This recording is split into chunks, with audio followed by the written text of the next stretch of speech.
Alright, well, you had to have seen this one coming. Of course, I'm going to make a podcast or video or whatever about this. Okay, so it has been 20 years to the day that we saw the final Nitro airing. The final airing of WCW Nitro. Actually, I think there was like another, I think there was a Thunder after this. Or something like that. Or I think there's like another episode of Thunder right after, and then another episode of WCW Saturday Night after that, or something like that. I do remember from what I've been hearing, from what I've been gathering from podcasts I've been listening to. I think Bischoff even says that on 83 Weeks that there was another show, whatever, that lasted from WCW that lasted until the summer of 2001, where all the contracts were where all the contracts were pretty much terminated for some of the performers, and for some of the others lasted all the way until I think the third quarter of 2001. So yeah. It's going to be a pretty big episode of Joelsuf Remembers today, so buckle up. I'm doing this, I'm really tired. I've been up pretty much all night working, so yeah. What a better time, right? Give me an excuse to stay up, you know what I mean? So I can, do other stuff. So, like with most other Joelsuf Remembers videos, I'm going to talk about some personal things happening in my life, because it's always nice to do that. And then I'll talk about the shows itself, just what happened during the shows. In this case, it's two shows. It's Monday Night Raw and Monday Nitro. And I just watched both on the network before doing this, just to keep it on in the background while I did my work. But I don't really remember all of it because I wasn't taking notes. So if you want a more detailed video on what actually happened during these shows, as far as segments and matches and stuff, there's a few you could watch. I think Wrestling with Regret, I think, did a video on this. Wrestling Bios did a video on this too. Pretty sure a few other wrestling content creators have done videos about the final Nitro in a much better detail than I'll ever be able to provide or care about providing, because I don't want to go through all that and be like, okay, let me go ahead and take notes on what matches and segments took place, because why not? No, I'd rather just give you some highlight stuff. Man. Late March 2001. This was a turning point in my life. It was because I graduated high school in 2001. And so I had 2 or so more months of school left. And I remember about a month before, or a few weeks before this, I went to the junior college I was going to go to, because I didn't do good enough to get to a university, because I didn't really care about academics in high school until I realized that all the popular kids that I wanted to hang out with and wanted to go out with were all going to university, and I'm like, I didn't know, damn. And little did I know that you didn't really need perfect grades, you just needed decent grades. My grades in high school were meh, okay? If I really, if I put effort, then I would probably be able to, get, 3.25, 3.5s in school. B plus averages, you know what I mean? But my averages is more like C and C pluses grades, which my dad did not like. and and I was an asshole in high school. I was one of those guys who just liked making people mad. My dad being one of them. My dad being like the primary one. He was like my primary victim. I'm like, yes, got my dad mad at me. Perfect. You know what I mean? Like, but then he would like, and then he would like, then we'd start shouting matches and stuff. There was lots of drama and stuff like that, and that I didn't care about. But whenever I like made him like react, it was like a great thing. You know what I mean? And so my high school career is winding down, and you know, I kind of regretted the last couple of years of my high school career, or most of it, to be really honest. Because looking back, and I was like, man, I didn't really do much at all. And here's 4 years that I could have done all kinds of cool shit, and I didn't. Didn't go to one football game. Didn't go to one sports event at all in high school. I went to homecoming once, and it was just a people watch. And I saw this girl who I kind of flirted around with in junior high. The only time I went to any dance at all, and so me and her kind of hung out.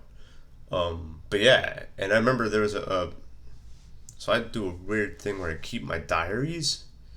I always thought I would keep my diaries for a reason. I'm like, I'm gonna want these to document my life somehow. And so I still have them lying around, and I carry them everywhere I go. It's really bad. I should like burn them. And so before this day, before the final WCW Nitro, which I will talk about the wrestling. Let me get through the life events first. I made a diary entry about how I was stressing out about prom. It's like, oh man, and I was like doing pretty well, you know what I mean? I was like, I was playing Final Fantasy 9. That was my game. You know what I mean? And I was doing that, and I was just still chilling with my boys, you know what I mean? My little skater and an alternative kid friends. You know what I mean? Well, I didn't even belong. I didn't feel like I belonged to them either. They were just the only ones who really got me. You know what I mean? And I was like, I remember they made this diary entry saying, man, like, I feel like shit again. Like, this sucks. That kind of stuff. So, yeah. The struggle is real. But junior college, when I visited that campus, it was like, okay, it's another opportunity. So there was light at the end of the tunnel at around the time that this aired. And I didn't really watch much wrestling, actually, 20 years ago. I started watching it, actually, full-time started watching it. I'd always known about, you know what I mean, stuff. But, like, because, like my favorite wrestler has always been Raven. And, like, and Raven in WWE, in his 2000 to 2003 run in WWE, sucked. And like, so when I started watching Raven WWE, it was like, this is awful, so I'm not gonna watch WWE. You know what I mean? So when he left WCW to go back to ECW, I watched a few of that. I watched a few of those, but then when I saw him in WWE, I was like, You know what I mean? So whatever. So that's why I didn't really watch much WWE until 2002-ish, which was when Raven started. He started hosting Sunday Night Heat and stuff like that, and they actually booked him to be in some decent stuff, whatever. And also another reason why I got back into wrestling at the end of 2001 was because my college buddies, were watching it a lot. We did pay-per-view parties, and so I wasn't doing that in high school. You know what I mean? So yeah. What else was going on in my life at this point in 01? Yeah, that was it. Just, just the home stretch of my high school career. You know what I mean? Yeah, and that was about it. I was close to beating Final Fantasy 9 for the first time. That's my jam. That's my game. And I was really excited about that. I was like, oh man, this game is great. That kind of stuff. So yeah, that was really the only thing that was going on in my life and back then. And things were simpler times, you know what I mean? This was like, before, man, if we had social media and stuff back then, oh, it'd be bad. Oh, I'm so glad that I was born in 1982 and not like 92 or '02, because, oh, no, that would, I don't even want to think about it, man. I don't even want to think about it. So, I'll cover Nitro first, since I watched that. I just got done watching that. So Nitro, it's Panama City, and it's during like a spring break thing. So all their commercials were taking place in the same place in Panama City. So it had its spring breakers, shouting out the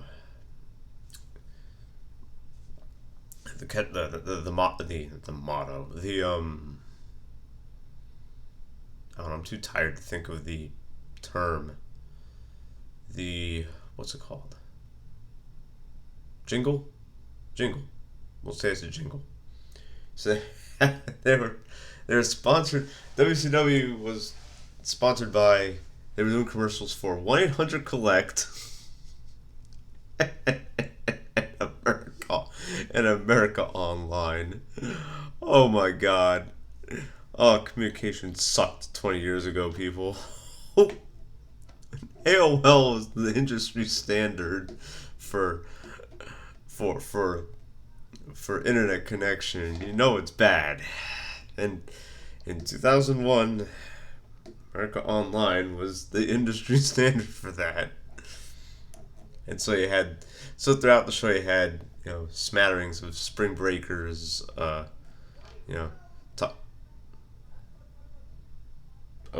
we got an argument outside my apartment at 3 in. Sounds good. We could listen in. Anyways, no, let's not do that. So yeah, you see that scattered throughout the thing. The first match actually isn't a match, it's a segment with Ric Flair. And Ric Flair has gone on record to say that he actually didn't like being at the final Nitro. He was like, oh man, he was so glad that WCW was like over. He said that in the Monday Night Wars documentaries in WWE Network, which you should definitely check out if you can stand being on Peacock. Once WWE Network actually transitioned to Peacock, I'm gone. I'm going to Fight TV and watching myself some NWA because they just started Power back up. So now I have an excuse to dump WWE Network for Fight TV. You should too, because NWA Power is amazing. But anyways, so it's Ric Flair, and he comes out and he's like, oh, Vince McMahon, you're not going to be able to put my life in your hands, or the life of all these legends that he mentions and stuff like that. Then he challenges Sting to a match. So you get to see that. And then I think the very first match of the night is Booker T versus Scott Steiner to unify the U.S. and world titles, which Booker T wins. So it's cool. Put Booker T over. Booker T had like the most cringe catchphrase. Okay, so like when he came to WWE, Booker T, before his music played, has him saying, "Can you dig it, sucker?" That kind of stuff. And that's awesome. But in WCW during the last couple of years, or the last year or so, he had, "Don't hate the player, hate the game." And it's like, bruh, no. That was way worse, like much worse than "Can you dig it, sucker?" Like, yeah. So, and Scott Steiner just had the sirens. It didn't have the "holler if you hear me." He didn't have that. So and Steiner drops his world title to Booker T, who had the U.S. title. So that's cool. Cool unification match. It's cool that they give Booker T the nod of him being the last or what they thought was going to be the last recognized WCW World Champion. So, he gets the big gold. Good for him.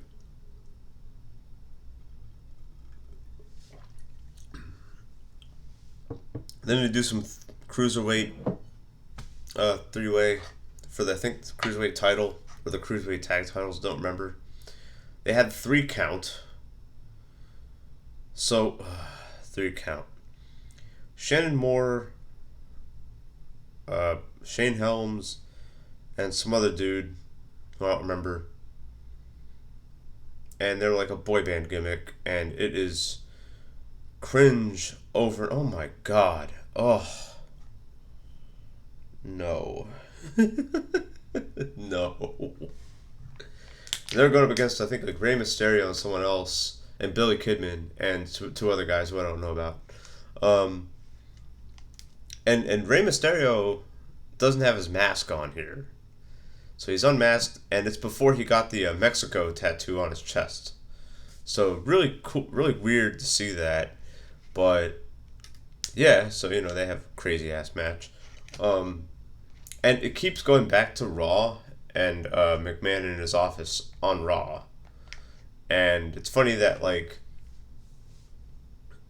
those events almost are simulcast, but they're not really, because it's not really live. Because the stuff that happens on Raw, it like takes place, I don't know, like time, like in the timing wise, it's like way like after or whatever, after the stuff that happens on Nitro, or before it, before it. So it's just really, really weird. Anyways, and so Stacy Keibler is on this show, and she's always been like my favorite, just because she's just really tall, and I prefer tall women, and I've always preferred tall women, so it's like she's always been like my jam. She's with Sean Stasiak.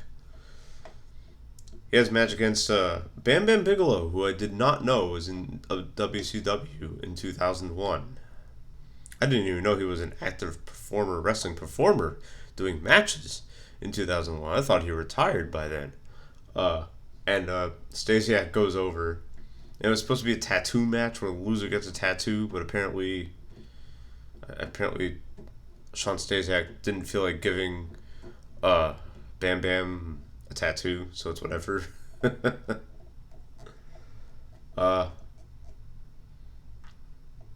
some other stuff goes on. Other stuff that I don't really remember. Yeah, I mean, honestly. Oh no, he had Shane Helms, who they called Sugar Shane Helms, had a match against Chavo Guerrero for the cruiserweight title. So yeah, and then he had tag team titles. He had Lance Storm and Mike Awesome. They called themselves Team Canada, even though I'm pretty sure Mike Awesome is not from Canada. But I guess he was billed from Canada during the last few moments of WCW. I don't know. And they had a match against what's it called? Chuck Palumbo and Sean O'Haire, and they looked like a really cool tag team. And I really wish that they had a little bit of a run in WWE instead of Billy Gunn and Chuck Palumbo, which also was pretty fun. Them being the ambiguously gay tag team is what I've always liked to call them. Back in 2002. And then Sean O'Haire had his singles run, which had like so much potential in 2003-2004, where Roddy Piper was his manager, and then Sean O'Haire, he died, like untimely passing. I think in like 2000, like 2004ish, like right before 2005. So that was crazy. But yeah, so, and I think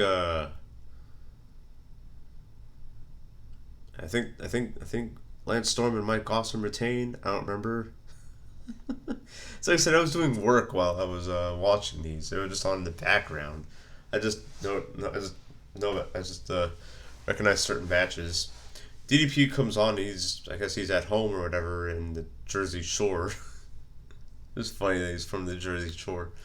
he does promo. He says, "Oh, this isn't the end of DDP," and he's like, "Oh, what a wild ride this was, and I wouldn't trade it in for anything." You know what I mean? That kind of stuff. Sting does promo and holds a bunch of bats, baseball bats, surrounding him, and I think, he says his little catchphrase. The only thing for sure about Sting is that nothing's for sure. You know, it's 10 years before Joker Sting. I'm going to do a remembers about Joker Sting. Yes, I will. Joker Sting was goddamn amazing. Okay? And, he has his little promo against Ric Flair, that kind of stuff. And then you have Ric Flair versus Sting. Awesome match. Flair has a Nitro T-shirt on because I guess I don't know they didn't want him to wrestle topless because I don't know his ass shape or whatever. Yeah, and then it goes to McMahon announcing what was going to happen with WCW and stuff like that, and it has what you see on the screen here, the actual simulcast of Shane McMahon going, "Oh, the contract does say McMahon, but it says Shane McMahon." Then both shows, and then that's where Nitro ends. But that was actually the middle of Raw. So Raw, I'll talk about Raw now. Raw begins with, I don't know what it begins with. I don't remember. Let's see. Oh no, it begins with Kurt Angle, and he's like, "Oh, I don't have a match for WrestleMania 17," and I had no idea. I forgot that this episode of Raw, March 26th, 01, I don't know, but I don't know why, but I forgot that it was the go home show to WrestleMania 17, and everyone involved in the show in some capacity, like 80% of the talent, has a WrestleMania 17 shirt on. It's like, what the? Okay, we get it. We have WrestleMania 17, right? You know what I mean? So it's like, you think that kind of stuff is being advertised now. Shit, back in the day, it was like, people was wearing that, look, WrestleMania's here, we got to wear the WrestleMania gear. So we saw William Regal was wearing it. I'm pretty sure Michael Cole was interviewing everybody, he was wearing it. I think Rock was wearing it. There's Chris Benoit, who comes out and interrupts Angle, he was wearing it. I think Undertaker was wearing it. Kane wasn't because it's Kane. Neither was Jericho. Let's see. Both Dudleys were wearing it. They did a little promo in WWE New York, or the World, back when it was called that. That kind of stuff. So everyone was wearing WrestleMania 17 t-shirts and stuff like that. But yeah, so that's the first segment of the night. So Benoit challenges Angle to a match they have. So you have Angle versus Benoit, WrestleMania 17. Whoa, that hurt. Oh, let's see. And you have Regal. He's like, "Oh, I'm gonna do a warm-up match for WrestleMania 17 against Jericho," and so he calls out the Hollies. He says, "Oh, I want to challenge somebody who has a really significant last name in the business. So I'm calling out the Hollies. Whether it's Hardcore Holly, Crash Holly, or Molly Holly makes no difference." So Crash Holly comes out with Molly Holly, and Crash Holly is prepared. He's preparing for a match with Regal, and then Regal says, "No, I want to have a match with Molly Holly." So he starts attacking Molly Holly and stuff like that, and then Crash comes in, and then all of a sudden, a guy looks like Doink the Clown, because they were talking about the gimmick battle royal, and Paul Heyman was raging against it. By the way, it was hilarious. So Doink the Clown comes in from the stands, from the audience, takes off the makeup stuff, and it's revealed that he's Chris Jericho. And then Regal says, "Oh, you know what? You thought you got one over on me," because he was the commissioner too. "You're gonna be in a match with Big Show later on the night." So yeah. And this was also because it was the go home show for WrestleMania 17, so they were hyping up Rock versus Austin, and they did a really good job of it too. They show a clip of the Jim Ross interview where he's in between Rock and Austin. That is an awesome interview, really cool segment.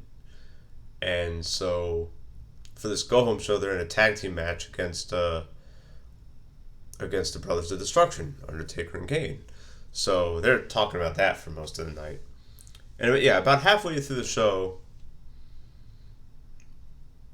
McMahon comes out and he talks about WCW. He says, "Oh, I now own WCW," and then he mentions a whole bunch of WCW guys. He's like, "Oh, Hulk Hogan, do you like him?" And then the crowd cheers. Do you or do you not like him? And the crowd is silent. Does that for like 7 or 8 guys. Oh, that's right. That's how the show starts. My bad. Show starts with McMahon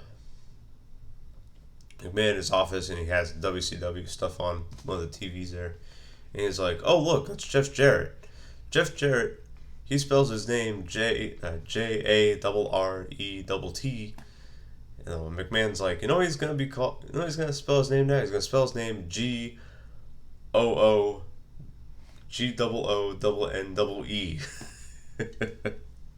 because McMahon did not like Jeff Jarrett. Did not like what he did. Jarrett kind of jumped to WCW in late '99 because he was not like the way that WWE was treating him and that kind of stuff. And he held up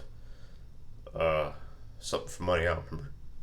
But anyways, so it's definitely on McMahon's bad side.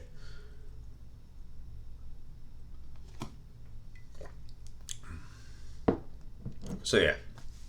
But middle of the show, you see Shane McMahon saying, "Oh, I now own WCW," that kind of stuff. So yeah, and McMahon's all furious in his office and stuff like that, yelling at his attorneys and stuff. Yeah, so that happens. Let's see. And during one of the backstage segments, Edge and Christian are hanging out with Angle because they're still aligned, and Edge is like, "Oh, we have a new bodyguard. You should meet him." And it's Rhino, and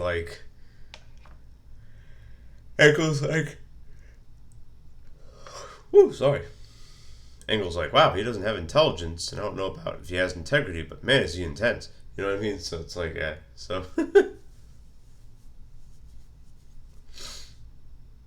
let's see, and trying to see what else happened.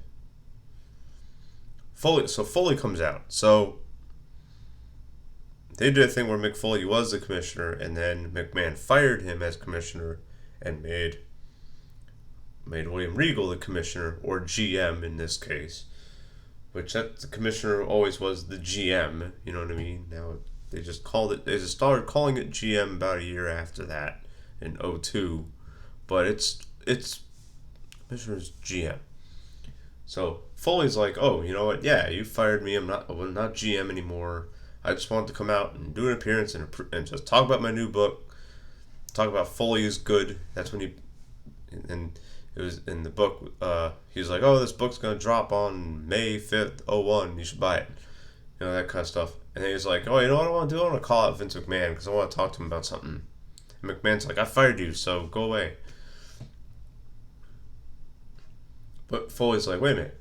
But the night before I got fired, I signed some papers with Linda McMahon before you put her in the sanitarium, whatever, put her in a catatonic state." That was the big storyline. And so Foley shows footage of that, which obviously they just did that they must have recorded that sometime before Armageddon 2000, because it still has Foley with his short-ish hair. So yeah. And Foley says, "Oh, you know what? This was what I signed there in that footage. It says that I could be a special guest referee for any match I want at WrestleMania 17. Which match do you think I'm going to be a special referee in?" Yeah, Vince McMahon versus Shane McMahon. So that was made for WrestleMania 17. Stuff like that. Cool stuff. Let's see.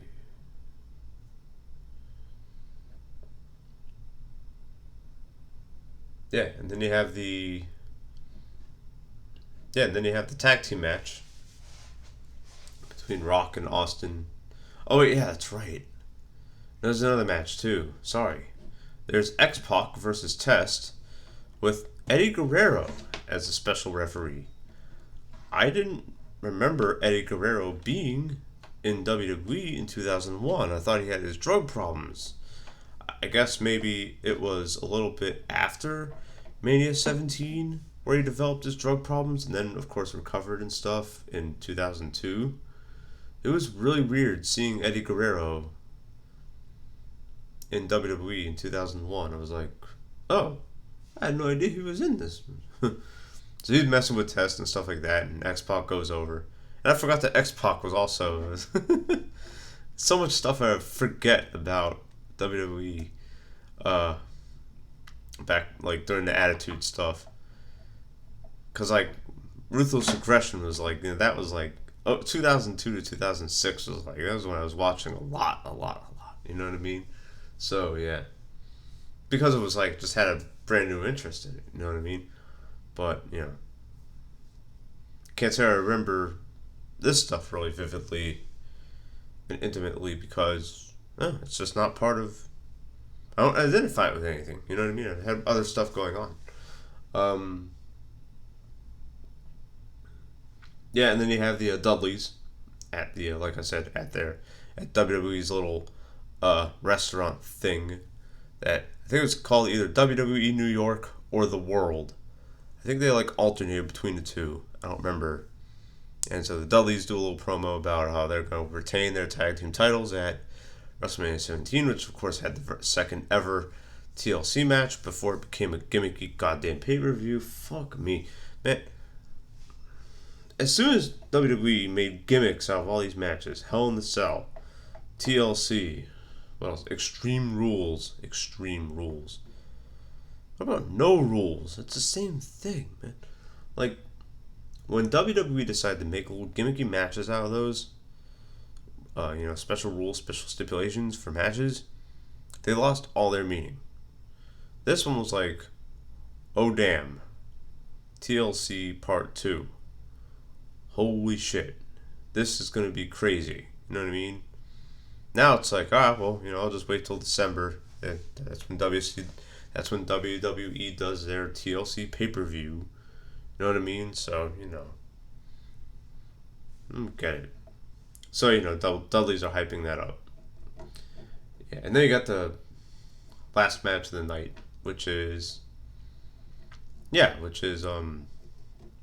Rock and Austin versus the Brothers of Destruction. And the match ends with a big brawl, whatever. The Triple H comes out and attacks Kane and attacks The Undertaker because he was doing a little, because it was Triple H versus The Undertaker at this time. And, and Triple H beat up The Undertaker and he was, like, bleeding, like, the week before. And, like, Triple H just, like, claimed to have taken the night off, but he appeared anyways and beat up and brawled The Undertaker a little bit, which caused Austin to get the win. And then Rock hits Austin with a stunner after Austin gets, starts doing his beer bash. Austin begins his beer bash and then Rock hits him with a stunner. So, cool little end to the night. And I like how it took it away from... I like how Shane McMahon acquiring WCW was like the midpoint of the night. Because the whole night could have revolved around that, and I'm glad it didn't. You know what I mean? So, yeah. So, this brings up the debate. So, about when the Attitude Era ended. A lot of people will say that this show, followed by WrestleMania 17, ended the Attitude Era. And I'm actually going to disagree with that. I would say that WrestleMania 19 was the end of the Attitude Era. WrestleMania 19 had Steve Austin's last match ever. He would make appearances and he would hit stunners on guys, but he would never have a full bell-to-bell match. And he would be special referee, and he would have a GM role and stuff. And this was permanent too. In 2003, WrestleMania 19. It wasn't like, yeah, he's going to come back maybe a couple of years. No. Never saw him come back for a match. Ever. He teased it. So yeah. It was also Rock's final match as a full-ish time competitor. Like, yeah, you had him in a match in 04, in WrestleMania 20, with him and Foley against Evolution, that kind of stuff. And then, yes, he came back for his 2011 to 2013 run, where he would come in and do matches with John Cena and do a match with CM Punk and do another stuff like that. But WrestleMania 19 is where everything just came to a decisive end. Okay? At least to me. And even still, there was still Attitude Era stuff going on well after WrestleMania 19. It was just more about match quality then. You know what I mean? Because if you look in the Attitude Era, there's good matches in it, but the segments are just like, so over the top. Ruthless Aggression still had the over the top stuff, but now it had good matches too. But that wasn't really solidified until after WrestleMania 19. So yeah. So other people also argue. So that's my argument about the end of the Attitude Era. I'll defend that. Yeah, I'll defend that more than people defending it. The observation that the Attitude Era ended at WrestleMania 17. Now, it's fair to argue that the Attitude Era ended at WrestleMania 17 because logistically it is true. It is true because it was no longer WCW versus WWE. So there was no Monday Night. So the Monday Night War, yes, ended on March 26, 2001. Yes. And even a few days before that, because the purchase of WCW by Time Warner took place, weeks before this show took place, you know what I mean? So, and then WCW is going to even do some other stuff after. Eric Bischoff was going to be like, oh, let me go ahead and buy it, but WWE already beat him to the punch, or Time Warner beat him to the punch. So that never happened. There's a documentary on that on WWE Network that you should check out.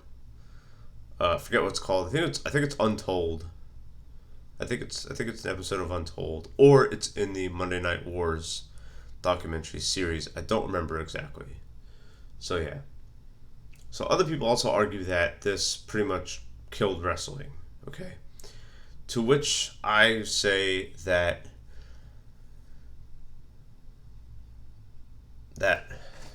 real wrestling stuff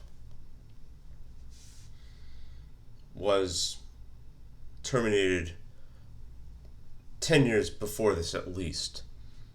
It all ended when McMahon himself bought out all those territories. Wrestling used to be the territories. Okay? It used to be all regional stuff where you could go to a different place in a different part of the country and see different performers. That's what it used to be. And Brian James actually says this in the TNA Year 1 DVD, which is actually pretty rare. And I still have my copy, and I've still watched it from time to time. Is that Brian James actually says that in that, and that got filmed in 2007. And Brian James, the Road Dogg, he's like, you know what? I think wrestling eventually will go back to that era, those times. And to be really fair, for the last year or so, we're seeing that. WWE operates out of Orlando. AEW operates out of Jacksonville and TNA. NWA, they're operating out of Atlanta, Georgia. You know what I mean? So, seeing that. So when people say, now that WWE has no competition, like, oh, now all of wrestling has sucked ever since then, ever since this very night, the final Nitro. And that's true to a point. Things were never the same ever again, for sure. But the very spirit of the professional wrestling show, that was done and buried 10 years before even this. Okay? That was when you couldn't see, there was no more AWA, there was no more WCCW, there was no more Mid-South, there was no more NWA, you know what I mean? Or not in the way that it was back in the day. No more Florida Championship Wrestling or Georgia Championship Wrestling, or no more territories. When the territories were all bought out, that's when wrestling became a completely different animal. Okay? And this night, the final Nitro, that was just the icing on the cake. And a lot of podcasters who were there during the territory era, guys like Eric Bischoff, I could keep mentioning Eric Bischoff, but whatever. Guys like Bischoff, not Russo. Russo wouldn't even know one thing about that. Let's see. Heyman would probably say the Cornette. Who else? Flair, Tully Blanchard, all those guys. Any wrestling performer will say over the age of, we'll say 50 or 55. We'll tell you. They'll be like, yo, wrestling was in its purest form when it was territories. And it hasn't been territories since, the early 90s. So, not in the way that it was, not as significant. Because they're always going to have territories, but are they going to be like each one being a mini WWE? You know what I mean? So, yeah. So if you want to talk about no competition, well, there hasn't been any competition for a very, very long time. So, yeah. Other stuff like that. Now, what would happen?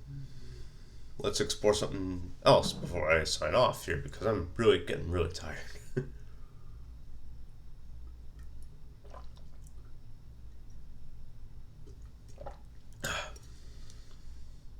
What would happen if WCW stayed around? Well, you wouldn't see more Attitude Era stuff. Things would still transition, in my opinion, to ruthless aggression. There would be less of an emphasis on over the top craziness and crash TV, and more of an emphasis on in-ring ability. Not to the point where it is now, where it's nothing but in-ring ability and zero acting skills, but that transition would still be taking place, and it would take place in both organizations. In fact, you do see that in the last couple of years of WCW's existence. Last few years of WCW's existence, from, we'll say, mid-1999 until the final episode of Nitro, it took away, it started going back to its roots in the early 90s, where it was pretty much like today, where the storylines and gimmicks were really silly and dumb, except for the Dangerous Alliance, because it has Paul Heyman, and Paul Heyman's a genius anyways, can make anything work in any era. But other than that, you had gimmicky shit, and you had fantastic match quality. You know what I mean? You started to see that in the last couple of years of WCW. So, that transition would still take place even if WCW was purchased by Eric Bischoff, and if Bischoff actually went through with him actually physically owning WCW. You know what I mean? You wouldn't see an invasion, obviously. So you'd probably see different stuff, whatever, there. But you would still see a transition from Attitude to Ruthless Aggression. And it would still take place at the same time, mid-2002. That would still take place. Yeah. So, there you go. Alright. I'm going to go ahead and sign off now, because I'm really, really tired. I'm about to pass out while doing this video. Thank you for watching or listening. Oh, by the way, the MJ fanboy, he's coming back. And he's going to come back as a fantasy booker. So get ready, motherfuckers. Because the next fantasy booking video is going to be about MJF winning not just the AEW World title. No. He's going to win all three. He's going to win the TNT title, AEW title, and the tag team titles with somebody, with Wardlow or whatever. And maybe even Team Taz's FTW title. So get ready. So get ready for that. I don't know when that's going to take place, because I got a lot of other content I want to make on this channel. If you want to watch gaming stuff, I got Final Fantasy 9 tomorrow. Or rather, later on today, since doing this March 26th. Final Fantasy 9, that's going to be casual. And then tomorrow, Saturday, I'm going to do another speedrun of Final Fantasy 9. So stay tuned for that. Alright. Take care, everybody. Thank you for listening, watching. I'll see you in the next stream or the next video. Take care.